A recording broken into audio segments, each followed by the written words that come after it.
Bonjour et bienvenue dans les cours en ligne du SEM. Dans cette vidéo, nous allons vous présenter Biki. Biki, qui est une application web qui a été développée par des étudiants de l'Université de Genève et qui permet de faire en quelques clics de souris un bloc de classe assez habilement et assez facilement. Voilà, donc pour ce faire, on va se trouver sur la page Biki, donc beekee.ch. Et une fois qu'on s'y trouve, tout en haut à droite, on voit Biki Live. C'est ici qu'on va. On va ici se trouver sur la page de connexion, donc ici qui sera utile pour vos élèves.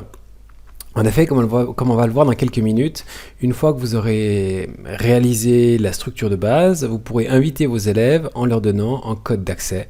Et c'est ce code d'accès qu'ils vont rentrer. On va retrouver ça dans quelques minutes. En attendant, pour nous, enseignantes et enseignants, on va tout en haut à droite, accès enseignant. On clique dessus.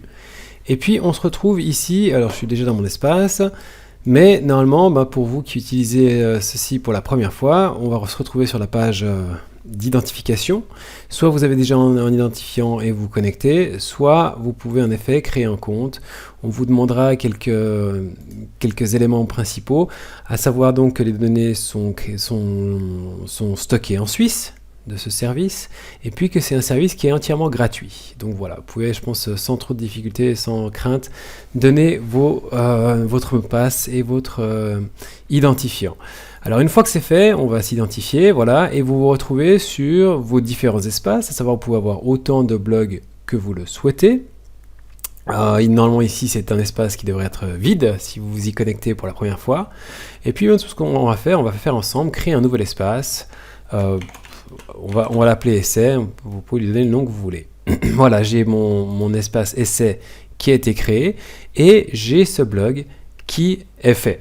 Donc tout simplement, comme dans la plupart des blogs, on peut tout simplement ici écrire quelque chose,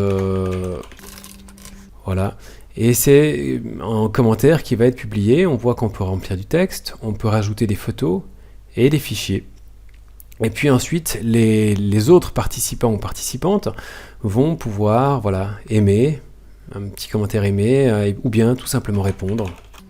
La disposition est donc de manière chronologique avec les posts les plus récents sur le haut. Sur la partie tout en haut à droite, vous remarquez différentes choses. On a les notifications, on a une partie qui est relative à votre espace, avec les paramètres d'utilisateur. Vous pouvez changer votre mot de passe et différentes données. Ce qui va nous intéresser ici, c'est la petite roue. Alors, avec notamment les paramètres de l'espace.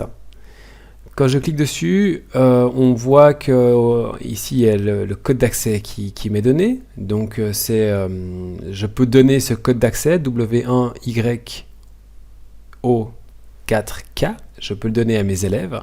Et puis mes élèves, grâce à ce code d'accès, pourront s'y connecter. On verra ça dans quelques minutes.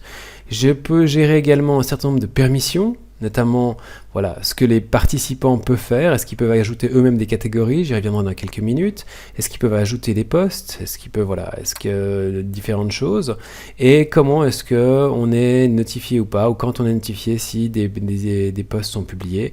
Donc voilà, ça c'est à vous de gérer.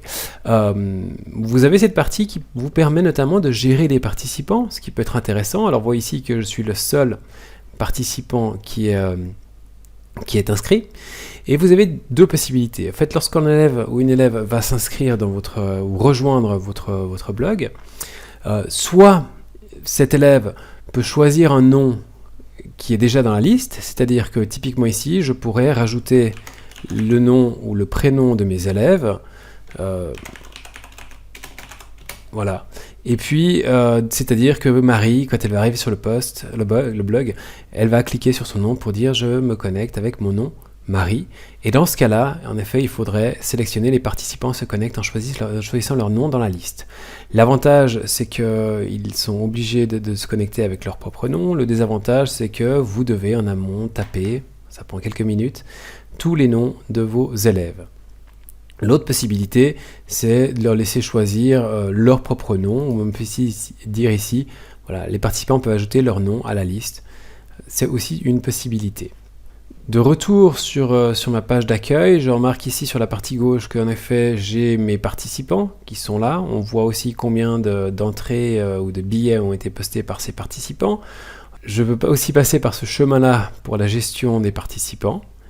Et puis en dessus, ce dont nous n'avons pas encore parlé, j'ai la possibilité de gérer mes catégories. Donc je peux dire, voilà, en fonction de ce que je fais, je peux faire différentes catégories. Voilà, avec si j'ai différentes j'ai différentes activités que je souhaite faire sur mon post, mon blog, je pourrais en effet gérer ces différentes catégories pour une fois que je rentre quelque chose là-dedans, je peux le dire, voilà, je serais jamais souhaité le mettre dans plutôt la dissertation, plutôt la sortie scolaire, etc. Rajouter des photos si nécessaire, et ensuite je peux le publier. Il apparaîtra une fois ici, dans la partie sortie scolaire. Voilà, si maintenant je me connecte via un élève, imaginons que je suis un élève, je vais donc rentrer mon code d'accès que j'avais noté tout à l'heure, W1YO4K, je valide. Voilà, on me demande qui êtes-vous, choisissez votre nom dans la liste. Alors ici, voilà, je suis Marie, par exemple, ou si je ne suis pas dans la liste, je pourrais aussi rajouter mon nom. Donc je me connecte en tant que Marie. Je vois en effet tous les posts qui ont été ajoutés, et puis je pourrais facilement ici rajouter des j'aime, des commentaires. Et ce qui est intéressant, c'est que ça fonctionne également très très bien avec les téléphones portables, où je peux directement prendre des photos, rajouter des photos, poster des photos.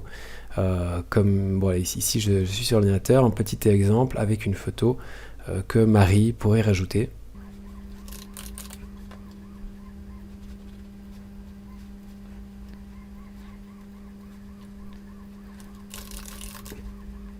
Voilà, et Marie ici a rajouté dans la sortie scolaire le chien que l'on a vu ou que l'on aurait vu.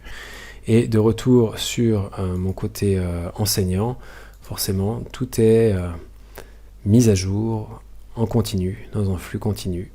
Et voilà, on construit ainsi notre espace de classe ensemble, où chacune peut publier différents éléments en fonction des demandes de l'enseignante ou de l'enseignant.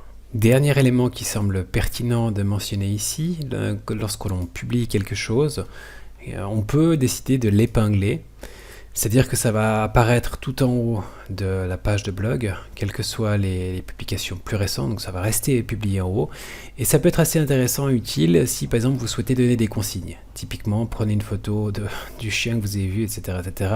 Et puis ce commentaire restera donc comme le premier commentaire de la page, et ce sera utile pour vos élèves qui auront la consigne directement sous les yeux. On pourra ensuite en effet dire publier dans consigne dans sortie scolaire. Voilà, et on pourrait même l'agrémenter d'une petite photo pour que ce soit un petit peu plus clair.